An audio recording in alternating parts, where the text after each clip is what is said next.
All right, welcome to the Evolving Potential Podcast. I have here with me mental performance coach James Leath. I am Todd Smith. James Leath currently works for EXOS Gym as a mental performance coach, as well as owning his own business called Unleash the Athlete. He has a master's degree in performance psychology, as well as a bachelor's in communication. He is certified as a positive leadership facilitator, as well as a yoga instructor, as well as a strength and conditioning coach. Very, very diverse experiences, working for more than 15 years with elite athletes as well as top business executives. His resume spans from sales manager to strength coach to IMG Academy, all the way to the Chicago Bulls. So I'm pretty excited to have him here with me.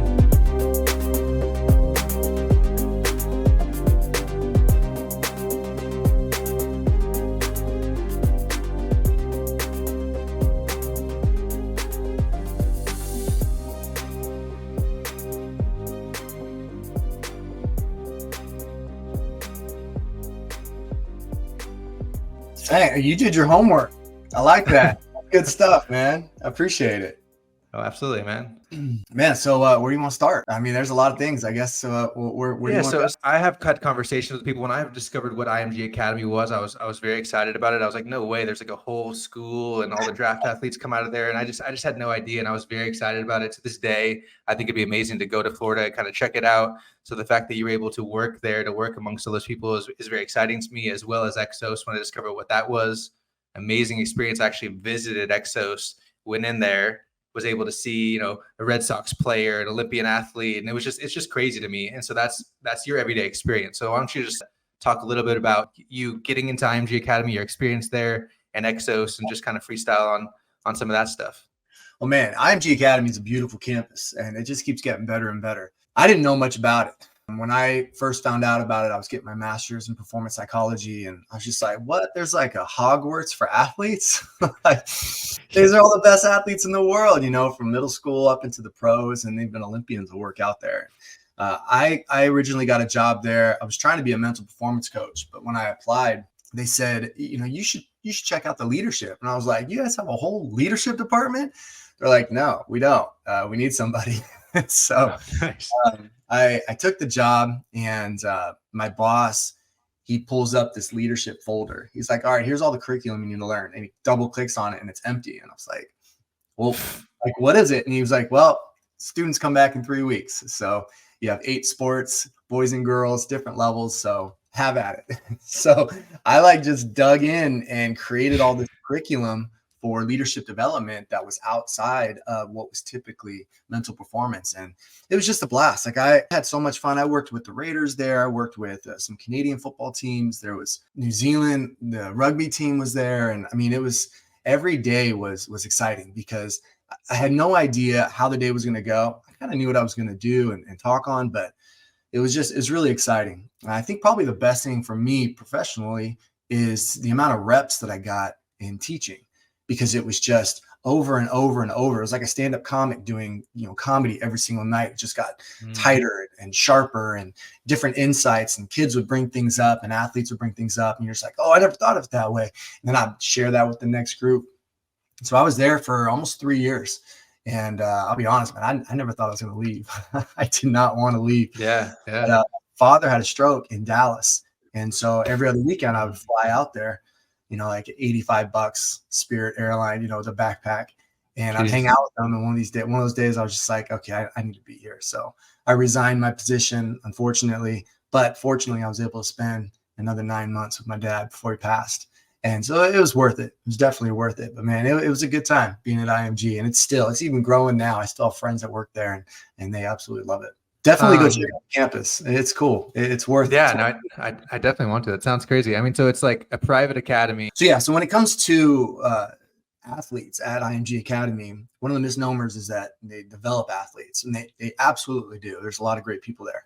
But a lot of times you're already a great athlete when you go there, because you're going to get exposure by different colleges and different organizations to be able to go play for them. So it was a lot of fun to be able to see everybody who was just getting better. And one of the things that I love the most is that the coaches that work there are top notch. So they have, great habits. They have great discipline. And it's one of the reasons why they do so much winning, because it's a high school. I mean, you're going half the day, you're playing sport, half the day you're in school. And the schoolwork was not easy. I mean, I remember schoolwork, and I look at their schoolwork. I'm like, oh my gosh, like I don't remember working that hard when I was in high school, but it definitely, it sets them apart, especially when they get recruited. But there's a downside, it's the burnout, where it's nonstop sport forever. And when you're a child in your, even adolescence, in your teens, whatever, there comes a point where you just need to be a kid sometimes. And academies like that, academies all over the place, they offer a different experience for the kids. And so whether it's good or bad, not for me to judge, but it is a different experience. Yeah, that's actually going to be huge. And we're going to get to that, definitely, the whole childlike, nature of some of the things that you teach, and allowing those kids to really get some of that playtime out, I think is really important. It's something that you touch on. It's almost a paradigm shift to the typical, like, my way or the highway of a lot of modern day coaching, like the yelling at people and getting them to do it that way, and you guys are dumb kind of stuff. And so that's very interesting to me. And while we're here on, EXOS and IMG, I'm curious, having worked at both those places, what are the things that these high performance facilities really focus on? Like what makes them a high performance facility versus typical gym trying to, help people become better? It's probably a self-fulfilling prophecy, because you go there, one, because you already work hard, and two, now you take that work ethic, that dedication, the commitment to sport, and then you apply it to people who are just focusing on helping you get better. Whereas a typical high school career, you go to practice, maybe you have some additional coaches, a strength coach or whatever. But at these places, there's science, sports science, there's nutrition, there's top of the line exercise equipment and fields, and you just have more opportunity to just kill it, to just really be good. And so you see them progress really fast. Even a kid that comes for a week to go to any one of these academies, because IMG is one of a lot of really great places to go. It's just really fun to see the kids, like how good can you actually get when your environment is conducive to your increasing your skills, whether it comes to mental performance or physical performance or healing. Like the training room, specifically at IMG Academy, was top notch. It was incredible. Cold plunges. You and I talked cold plunges before we started recording. Saunas and athletic trainers that are just really good. And so if sport is really, really important to you, going to one of these academies really is worth it if that's what you want to do. That's crazy. And how has your experience with EXOS been compared to IMG? Same caliber? I know it's a smaller setup. Well, I mean, it's a smaller physical setup, but it's much, much larger than IMG. EXOS Performance is all around the world. And for example, like any Google fitness facility, and all the Google facilities in all over the world, EXOS is there training those individuals. And it's a much more adult population. There's not a whole lot of stuff going on with the younger kids, which is why I keep doing stuff through my own company, Unleash the Athlete. The thing that I'm working on now specifically is this transition from NFL athletes going into like civilian life, and using all the skills that they had as multi-million-dollar athletes to now, who are they? If they're not a football player, if they're not a basketball player, baseball player, who are they? And you see a very underserved community of athletes all the time who are just kind of graduating out of sport or retiring out of sport, and they don't know what to do with themselves. Because if you're not a football player, I mean, and everybody does this at every level. If you played football all grade school, or all soccer all grade school, and then high school you don't play it, it's like, well, who am I now? I don't have a tournament to go to. I don't have practice to go to. And that people really struggle with that. And it's a very underserved community. And you see it a lot in the NFL. I've got buddies who retired from the NFL and went years just floating. Like, what do I do now? Who am I? Nobody's paying attention. It's really sad. And so we have this program that we're working on, and I'm very excited about it, because we go live in a couple of weeks, and it's just working with all these dudes that have gotten out of the league, and they're like, now what do I do? So we dive pretty deep into that stuff. Reminds me of, I know there's a guy who runs a company called, I believe it's called Undrafted. And he really focuses on like NBA athletes that who weren't able to get drafted, and who obviously are going through that same kind of identity shift. And so it's like, on the one end, they're helping him get skills so that potentially they could get drafted, picked up as a free agent, but on the other end, really supporting them as individuals and people that are going through a hard time. It's like, man, I didn't get drafted, and then this is who I thought I was going to be. My whole identity is wrapped up in this, Yeah. and then I see the same thing, and I don't know what you think about this, but in the NIL deals, so now you got kids who are coming up who have not had a lot of money coming up potentially. They're very skilled, very talented, who now become millionaires through the NIL, which is a whole nother, it's like the reverse into the spectrum where they're dealing with some sort of identity shift around, like, who am I? Like, now I have millions of dollars, now I'm a superstar or whatever. Like, and are they able to keep that same amount of work ethic throughout that process? Well, that's a huge problem. I mean, you see it. I had a call with an athlete this morning, and she got a full ride scholarship, track scholarship. And now it's her senior year, and she's not doing really well in events that she would normally crush at. She would be doing PRs and throwing the shot put and the javelin and all that stuff. And she's struggling to find the motivation. And I told her, it's like, because you are looking ahead and you're not trying to like the legacy at your high school. You're not trying to break records anymore. Your work ethic is gone. She's like, oh yeah, I guess that's true. Because you're no longer a part of that high school. In your head, you're still a senior, but then it's even worse when you get to the Olympics. I went to a camp a couple months ago. Oh man, I guess it's a couple years ago now, but it was all like retired Olympians, and all of them had podiumed. Every single one of them had some kind of medal at home that they were really proud of. Jeez. And I asked the question, I go, what do you do the next day? And the woman that was up there, she was like, well, I can speak for everybody here that the day after you podium is the saddest day of your life because it's over. You realize you didn't really enjoy it as much as you should have. You weren't present because you were always focused on that 60-second race, that 2-hour run, that throw, whatever. And then you get it and you're like, now what? Because the journey is the memory. Now you have that medal, you're excited. Hey, look what I did. But then as time goes on, you're like, well, I'm just a normal person now. Like who am I? What do I do? And so you see that at every level of sport. I definitely wanted to touch on how to be intentional with creating a great culture. So I know that that's something that you said that EXOS and IMG kind of already have this great culture. So people come into a great culture, but let's say you're going to go into somewhere that didn't have a great culture or, was struggling or was losing its edge in terms of culture. How do you really focus on being intentional with creating a great culture? Well, I never said they were great cultures. I just said they were great opportunities for them to get better. True. It's still money-making, profit-centered business. So there's a lot of things that happen that wouldn't necessarily fly if it was at just a public high school or just a 4-year university. But so the culture question is a completely different question. Because you got to think about it. If you're like, let's take football at IMG, for example, they're the best in the country. It's not even close. They smoke teams. When I was there, the offensive line was taller and heavier than the offensive line from the Atlanta Falcons. And so like, you're going to win games like that. I think my offensive line in high school totaled 700 pounds. So it's the culture question is a much different question than like opportunities, because you go there having been the best athlete in your school, your city, your state, probably maybe in the country.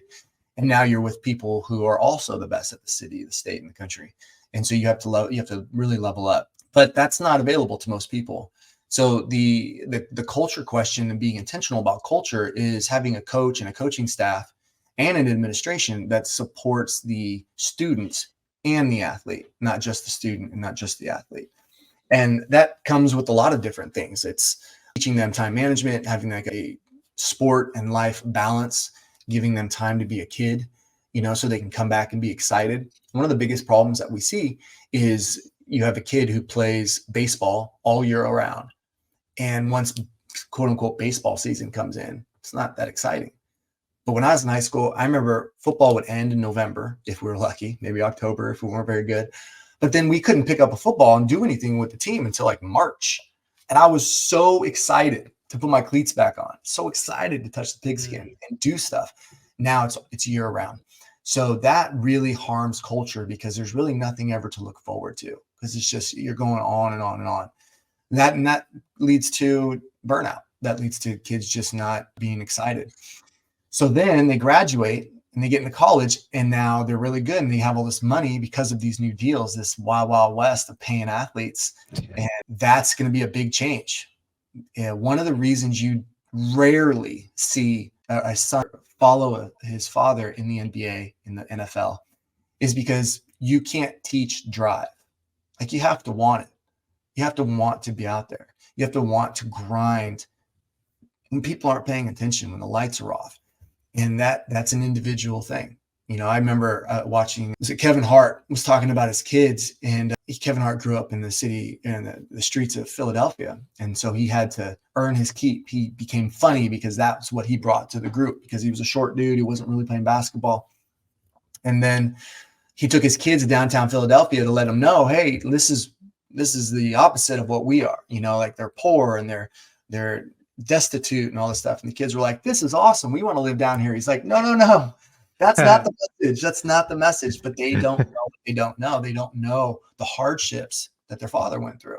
And there's a ton of situations like that. Pro athletes very rarely have pro athlete sons and daughters. It doesn't happen very often, because there's something that has to do with that drive. You know, that most NFL players that I've ever talked to did not have a great home life. Football was their escape.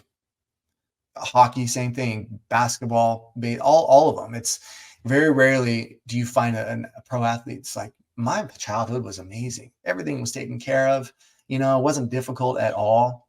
You don't see that very often. Yeah, absolutely. And then not either being a good example either. I actually wrote down something that I think is in your book that I just loved, and I had to make sure I read this during this podcast. It says, "No written word nor spoken plea can teach the kids what they should be. Not all the books on all the shelves. It's what the teachers are themselves." Yep. Yes, that's huge. Yeah. I mean, it's like the idea of us being able to regulate ourselves so that we're able to regulate the children as well, to be able to be there and co-regulate with them. And I think that's very overlooked, as far as, like, I'm just going to tell them what to do, but I'm not going to be a good example of it. You even gave an example of holding yourself accountable and doing 50 push-ups in a prior podcast, you know, because you had yelled at someone, you had lost your temper, and you had said, hey, you know, my kids can't lose their temper. And the kid calls you out, says, hey, you lost your temper. What's up with that? And, you know, you don't see a lot of that. You really don't see a lot of accountability in the coaches to be like, okay, yeah, you're right. You know, like, I need to be a good example of what it is that I'm preaching, you know? Yeah. And when you do something like that, you build trust with the athletes. And that's coming back to your original question about culture. That's one of the things about culture, is that the kid is looking at the coach and like, can I trust you?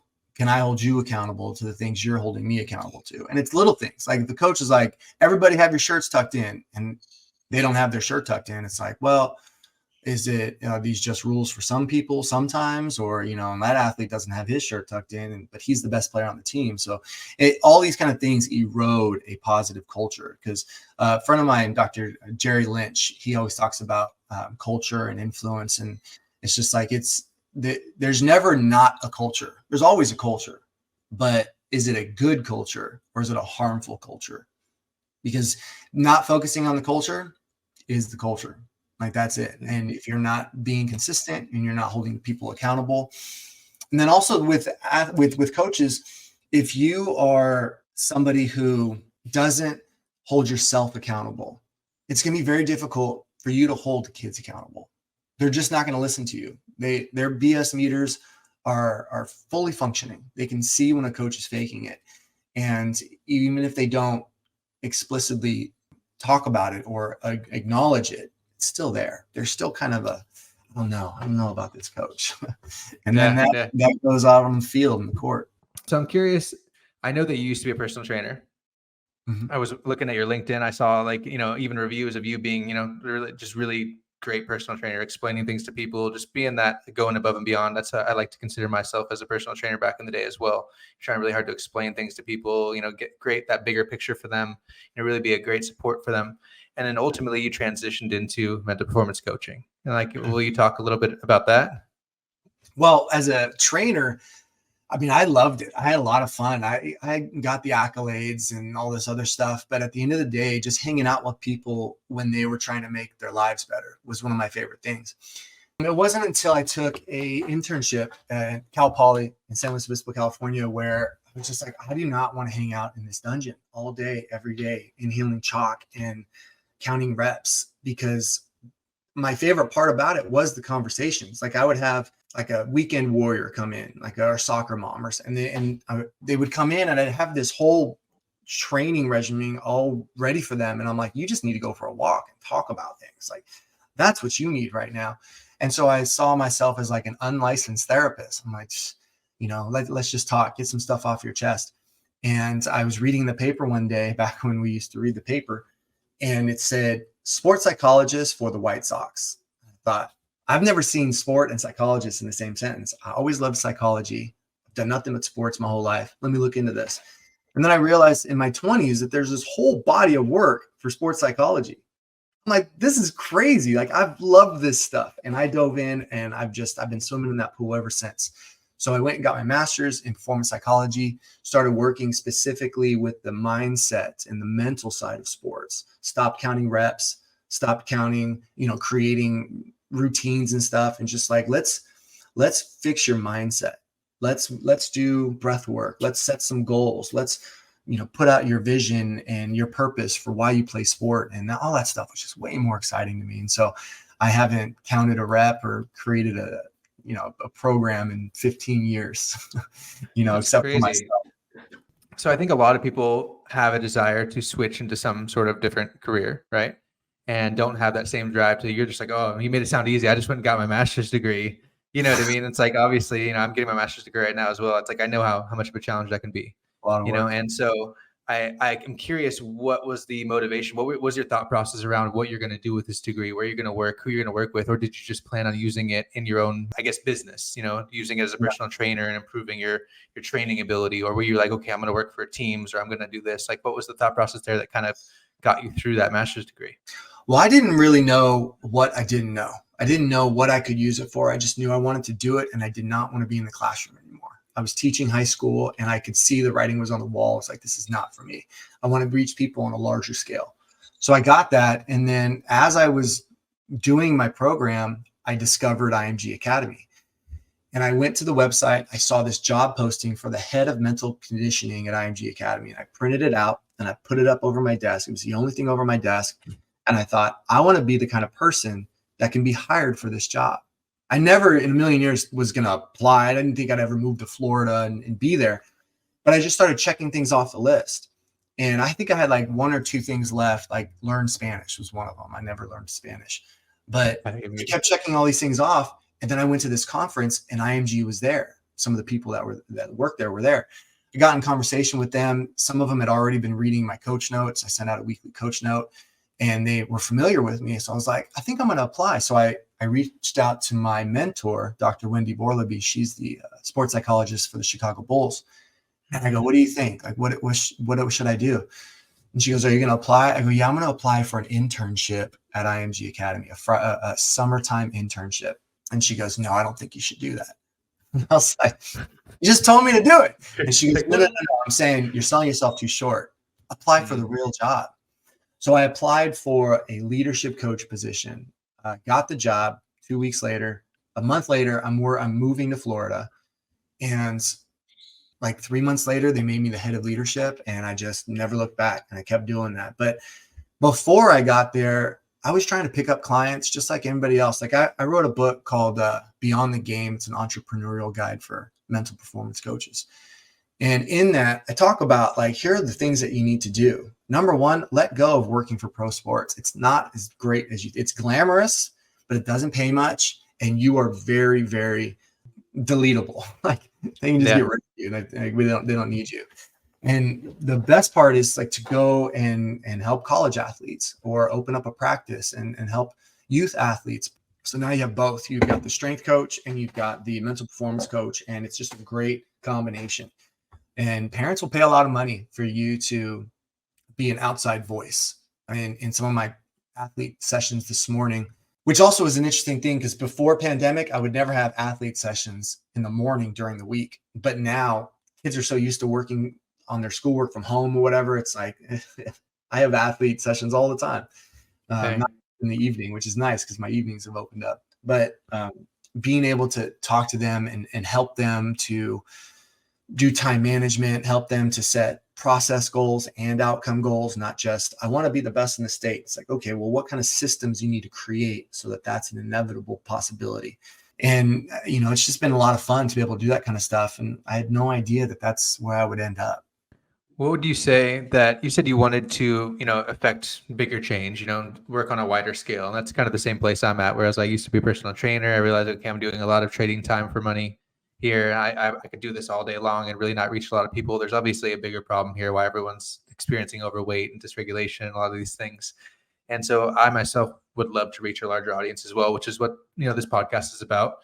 But also like the idea of becoming a good presenter. Like, what would you say about, maybe you've always been a great presenter. Maybe the improv is going to be a part of that answer as well. But I'm very curious, the kind of the tools and resources for becoming a better presenter so that you can reach a wider audience. Well, there's a lot in that question. So first, the reason I left teaching is because in my classroom, I wanted to work with high performers. And in the classroom full of just general population, you get maybe 2 or 3 kids that are really interested. And if that. And so when I kind of branched off on my own, I realized that when you're a presenter, your ability to tell a story is directly connected to your ability to be able to influence your audience. If you can't tell a good story and you just go up there and you're reading bullet points, you're not going to do very well. It's all about stories. I knew the one rule of improv, which is yes and. And if you think about that rule, it's like life gives you something, you accept it, and then you add to it. Like it's not about rejecting things like, no, let's do it my way. It's like you have to roll with whatever punches are coming at you. And on the stage, it's the same way. I've got bullet points. I've got a message. I was just in Iowa at Iowa State working with hundreds of volleyball coaches. And then Saturday I was there with all the athletes and stuff. And I've got a presentation. I've got things that I want them to take away. But it's so much more than that. It's the connection of stories and being like in the roller coaster of it. Like I went from talking about working with the Cowboys to my brother passing away 18 years ago, and then bringing it back to being like, here's how you get over a mistake in your sport when you miss the goal or you drop the pass or whatever it is.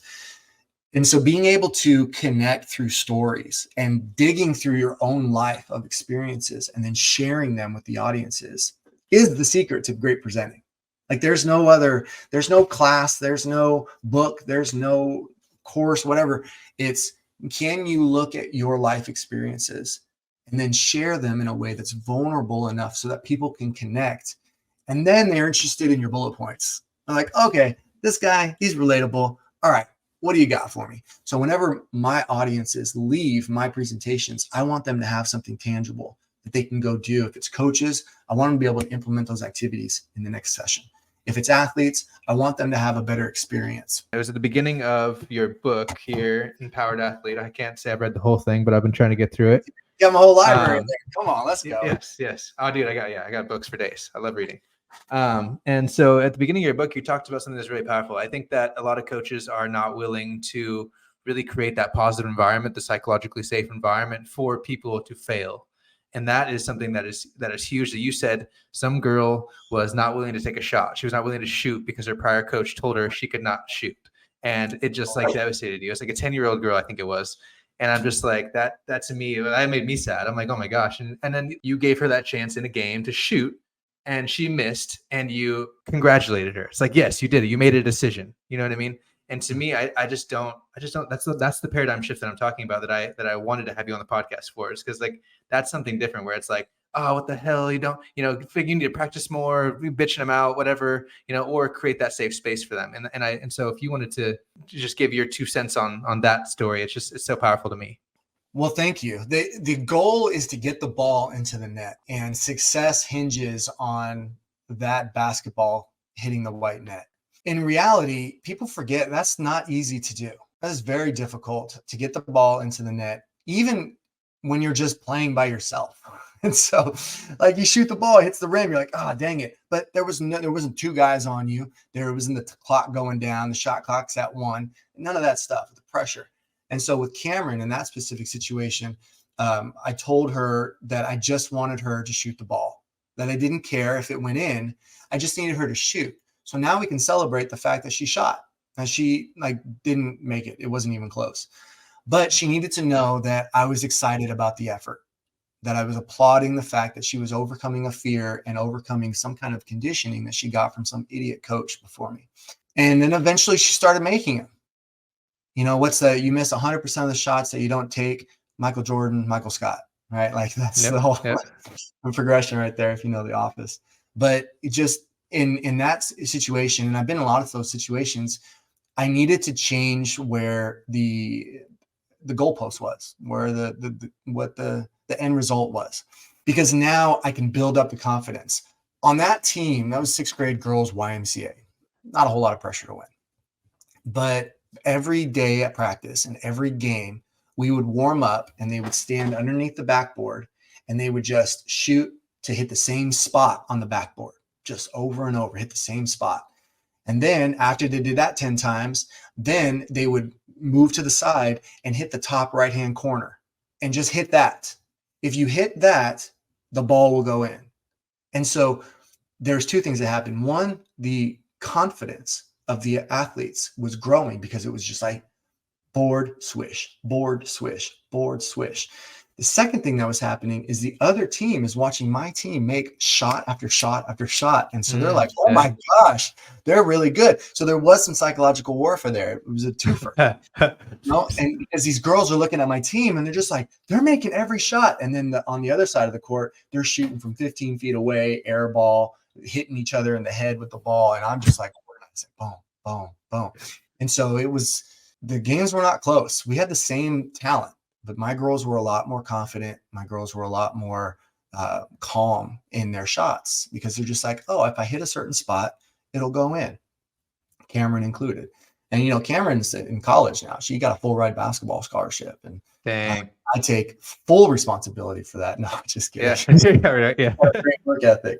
But I think you, as coaches, you need to celebrate like a difference of the final goal. Another example is I was coaching Pop Warner football, and these teams were destroying us, and it wasn't even close. They were bigger, they were faster, they were more experienced. So I went and I talked to the commissioner after getting blown out by 3 games, and the parents are furious. You know, the 3 scrimmage games, and I go, why is this so different? Why are those teams so much bigger than us? And he goes, I put you all in the wrong league. Or the wrong division. And I go, okay, put us in the smaller division. He goes, I can't. The schedules are made, the buses are ordered, everything is finalized. And I go, so we're playing these teams all year long? And he goes, yes. So about 3 games into the season, one of my guys asked me, he says, this is like 6th and 7th graders. He goes, Coach, are we going to win a game this year? And I was like, no, we're not. We're not going to win a game. Everybody knows. We are. I go, I'm not making this as an excuse. It's a fact.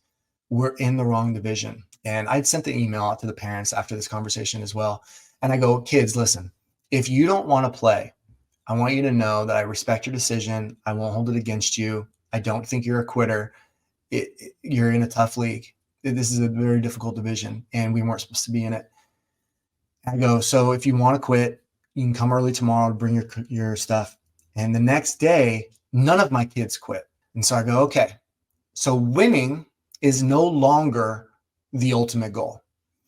I need you to think about what is success for you each game. I gave him a paper and we walked through it and stuff. So I'll give you an example. Like my center, she was like, I don't want the quarterback to drop any bad snaps. Like I want all the good snaps. I go, okay, Ellen, at the end of the game, when I go, how'd you do? Regardless of the score, you can tell me I won. No bad snaps. Linebackers, filling every hole, being in the right position. Receivers, I caught every ball that was thrown to me that was catchable. Quarterback, I made all the right reads. And so by the end of the season, 0-10, and I asked the kids, I go, hey, who had fun this year? And they're like, hey, I had fun. I go, who's going to play next year? And they all stood up. They're like, we're playing next year. So we went 0-10.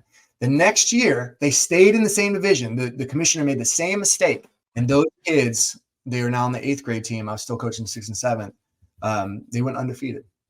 Dang. They won the championship. They smoked all the teams. It was the exact same people they played the year before. Jeez. So you can think what you want about it, but those kids went through a hardship and they were like, I don't like losing. I don't want to lose. I'm going to work hard. And it's a lesson that I've kept with me all these years, in that, like, we rob kids of failure. We rob them of losing. Very rarely do you reflect on your performance when you're winning. And the teams that are losing are trying to get better. Well, eventually they surpass you. And that's the same in life. As an adult, if you are just, everything comes really easy to you, eventually you're going to get passed up. And somebody else who's been working harder. I mean, look at there's a thing that came out for the NFL or the NHL. It was like overwhelmingly 80% of the hockey players, professional hockey players, were the youngest on all of their teams. Like, they have a cutoff. It's like, if you were born before, I don't know, March 1st, then you could play on this team. But that means that you're playing against people who are 364 days older than you. Yeah. So you have to develop skill. So they got their butts handed to them until they caught up in high school or college, and then they made it to the pros. I don't, like, very rarely, I mean, sometimes you'll just get like a monster at 6th grade playing basketball who's 6 foot, but they don't usually make it because they don't develop the work ethic. But very rarely are professional athletes able to look back in their middle school days and early high school days and say, they were really good. Most of them weren't very good. And it's just something that we forget as parents, because we want our kids to do well now, and we want to look good in front of our social circle. So if our kid is doing good now, we are the popular parent, you know? Yeah, right. And that just is, it's so ridiculous, because you're kind of ruining the kid, or there's a potential to ruin the kid, and being like, if you don't win, you're worthless. And then that goes into a conversation of, identity. Like, who am I? Like, I was really good and now I've lost, and, I've never lost before, and I don't know how to handle this. And then they just float in that for years. Could be. Yeah, that's huge. And that's something that, the score takes care of itself, that book. You're talking about the process stuff and really focusing on the process. And I love that. And he talks a lot about too, about how you were saying how the son or daughter of a professional athlete will most likely not become a professional athlete as well, because that lack of drive. And so he talked about how, like, the returning Super Bowl champions, how challenging that can be because of that same exact reason. That's huge. And so for me, that ties into the fact of, like, that same paradigm shift that I'm talking about. And so I have a quote here from, I think it's from one of your books too, it's from Billy Graham. You probably know this one. It says, "A coach will impact more people in 1 year than the average person will in an entire lifetime." And so to me, when you take what you're talking about right now, you talk about, and you multiply that times the million kids that these coaches are seeing year after year after year after year, I think that's huge to know that, like, there is a coach out there. There are coaches out there that know how to focus on the process, to know how to focus on the things that are important, that can handle losing and really teach the kids to reflect and to take feedback and to get better and improve, and to not allow it to affect their self-image in a certain way, So to me, it's the fact that you're doing that is absolutely phenomenal. It's huge. And I think it's the human side of coaching that is really lacking, that I really wanted to make sure that we talked about today. And it's just, it's sad to not see it in the world as much as it should be, Yeah. I think I learned of that quote, Joe Ehrman. He's a really good dude. He's got some good books out there, Inside Out Coaching.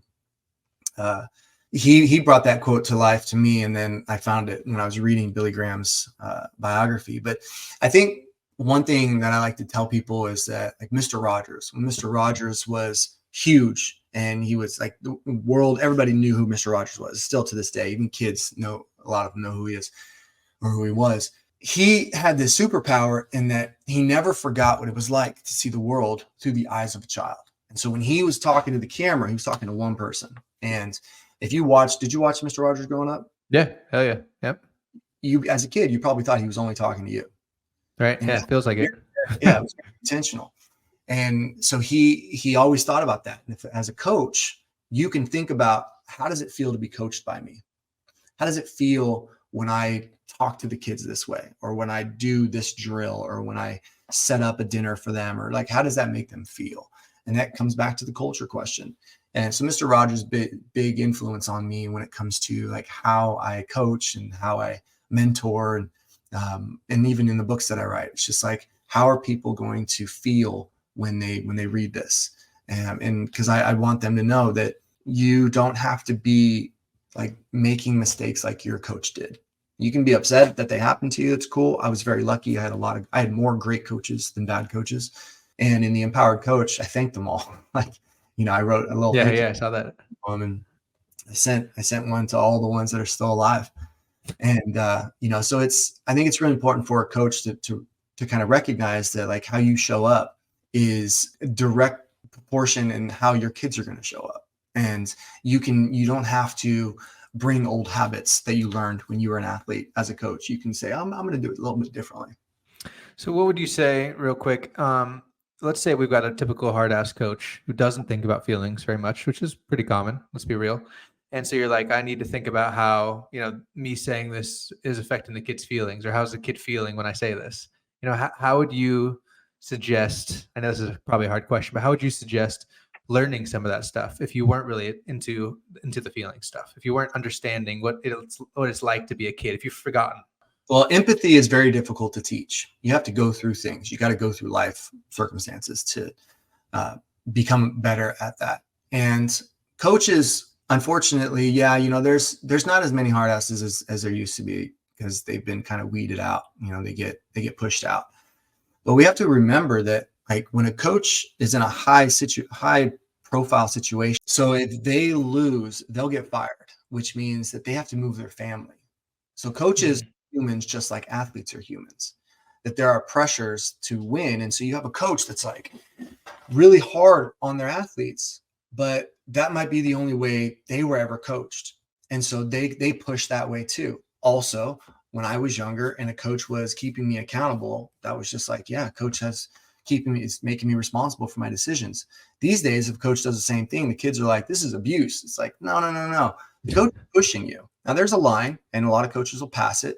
But for the most part, coaches are like, I have to push you. This is uncomfortable. We're playing the best teams in the league all the time.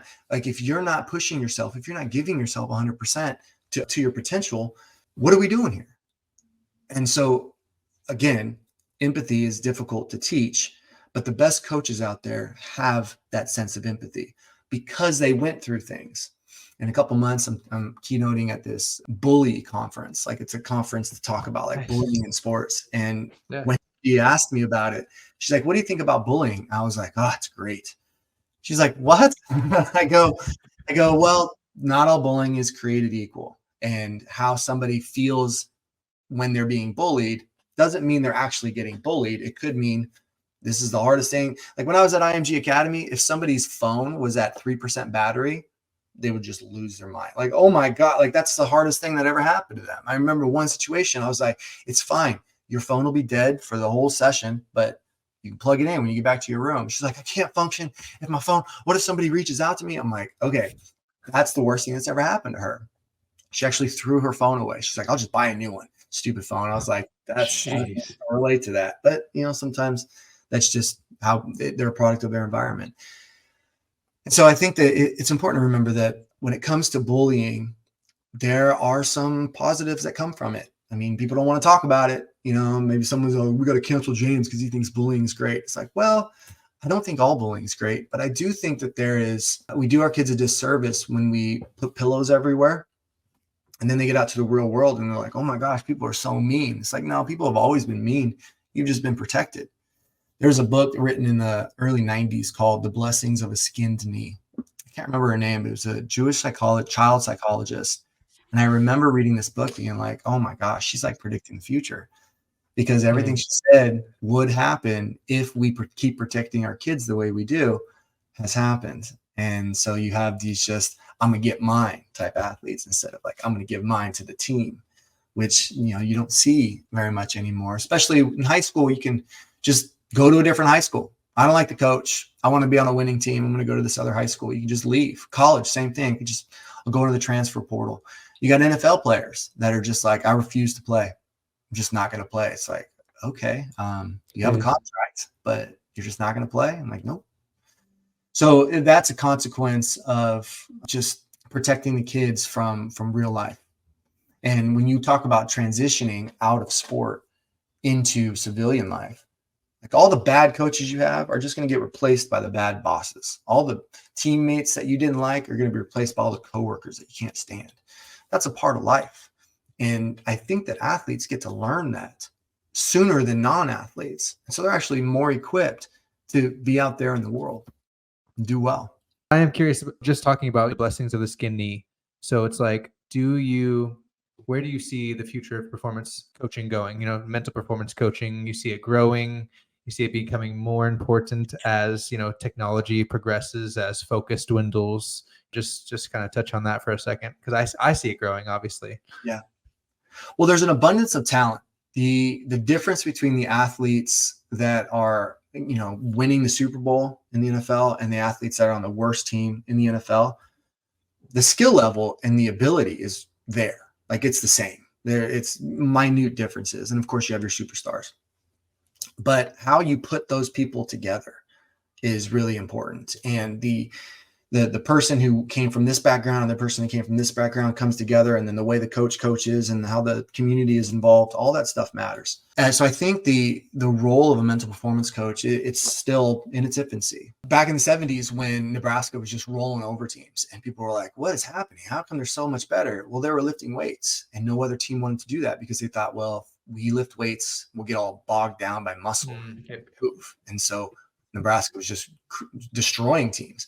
And then strength coaches became a thing. The NFL took it to the next level in the 80s and 90s. I think that's where mental performance coaching is right now. A couple of years ago, the NBA made it mandatory to have a licensed psychologist on staff. And most baseball teams, I remember one year, I think it was like 2018, 2019, every baseball team that had a sports psych on staff made it to the playoffs. And dang, every team that did not. It was like black and white. I think Justin Sua told me. That's awesome. Showed me that. And that made it, very interesting, because now it's like every baseball team. I live in Phoenix, Arizona, so we have a lot of spring training here. And a lot of those mental coaches like live in the area, and they'll work with the players, because you get players who don't even speak English. They're from other countries or whatever, and they come over here and they play baseball, and they have to learn how to handle an American culture. It's different. American culture isn't the only culture. There's thousands of them all throughout the world. And so I think as a mental performance coach, there's a lot of work to do. Most people want to work in pro sports, though. And it's unfortunate, because it's not what it's all cracked up to be. It's you. When I worked for the Bulls, I got like 15 minutes a week with them. Like, I'd be with like the Windy City Bulls, the G League team, and the coach would be like, all right, you have 5 minutes. I'm like, 5 minutes? Jeez, we're talking like, what am I going to talk about? Like, the intro is a minute and a half. Like, and then they're like, you're stuck, you're not doing anything.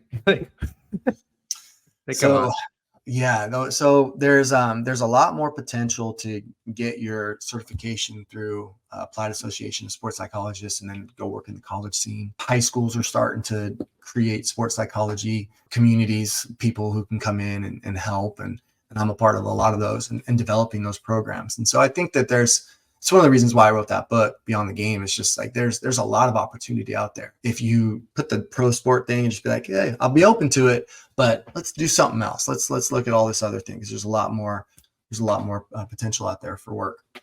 No, absolutely. I'd like to get myself to the point where I've built up enough of a foundation or a platform to get invited to speak for a pro team, but not actually work for one. That's kind of my goal, So presenting, public speaking, all that stuff, it has to go up tremendously. Yeah, and that comes from, to be invited. They're very, very protected. College, professional athletes. What's interesting is that Olympic athletes aren't protected at all. Like, you can get in front of one of them, but they don't have any money, and so you're not going to make a whole lot of money working with Olympians unless they're like the top of the top. But then they're not going to work with somebody who doesn't have 20 years experience or whatever. So definitely creating your own thing and getting out there and doing the work. Kind of like I was checking off the list of the head of mental performance in IMG. It's like, when the opportunity came, I had already put the work in. 100 podcast episodes from here, when you've got 100,000 listeners and you got your book out there, it's like, now you've got something. Here's an interesting thing about the books, is that anybody who wants to be a speaker, you can get all the degrees and all the certifications in the world. Nothing is more powerful than having a book. Nothing. It doesn't even come close. It's the best business card you can possibly have. So some doctor's like, hey, here's my business card. Oh, thanks. Someone who just barely graduated high school and like, hey, here's a copy of my book. They're like, oh my gosh, you wrote a book?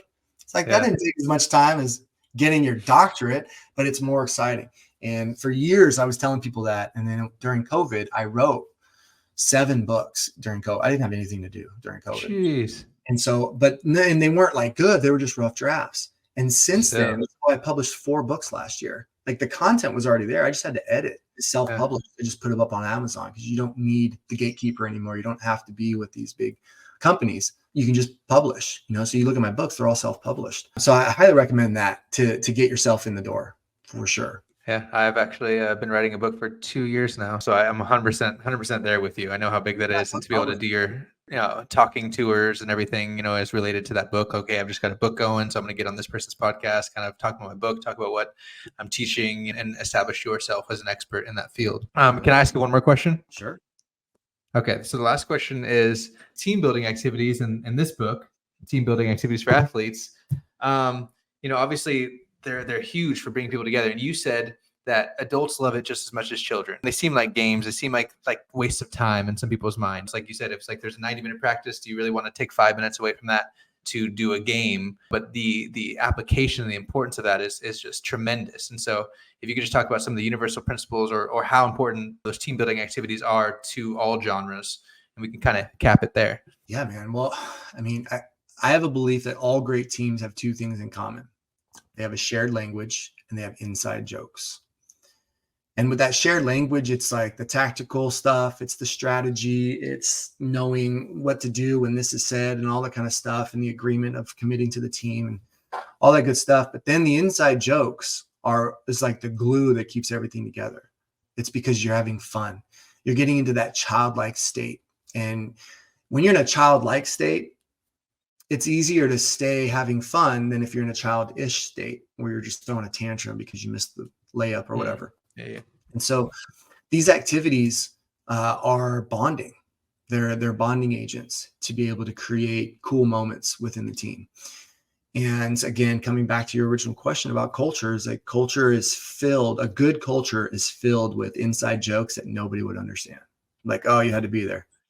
You had to be there. Like if I had one of my athletes at IMG Academy, she's in college now, but she reached out a couple months ago. She DM'd me and all she wrote was purple duck. That's it. That's all she wrote. And I knew exactly what she was saying. It made me laugh out loud. It was a game that we played in the locker room with her team called One Word Story, where we just create this story. And these girls were dying. Like they were laughing so hard. They're rolling out of the locker room, like chairs and stuff. And a few days later, one of our best athletes, soccer player, she got slide tackled, and it was very intentional, and it could have been really bad, but she's a stud, so it didn't hurt her very much. She gets up, she looks at this athlete, and she starts walking towards the athlete, and I'm like, oh no, she is going to pummel that girl. And this girl on the sideline, the one who DM'd me, she yelled, "Purple duck!" And you watch this athlete stop, look at her teammate, smile, and then just turn around and walk away. Dang. It was a for sure red card. Like best case scenario, she's kicked out of the game. She was going to just demolish this girl. She didn't because of some silly game that we played in the locker room. And so those inside jokes become the best part of the season, and because you're connecting. And at the end of the day, it's why we play sports, to connect with others and to achieve things and to wallow in defeat and to celebrate victories. And then those have been an easy thing to transition into the business world. Same thing. You're still on a team. Your head coach is your boss, your teammates is your coworkers. And now what's interesting is I do a lot of those things with corporate America, with EXOS Performance, in that these teams will come in, Google will come in, Intel will come in, JP Morgan, like all these big companies will bring us in to create these experiences where they're a more cohesive unit, and then they can work better together. Yeah, see, that's what I want to be a part of. That sounds awesome. That's cool, man. It's really fun. Well, I appreciate your time, James. You've been awesome. I am going to continue reading your Powered Coach book. It's been awesome so far. Yeah. Love your insight. I definitely want to stay connected with you. I continue grinding on my book, knowing that's important, my degree, knowing that's a part of my platform. Your insight's been incredibly amazing. So thank you, and we'll catch up soon. Okay, sounds good, man. Thank you, James.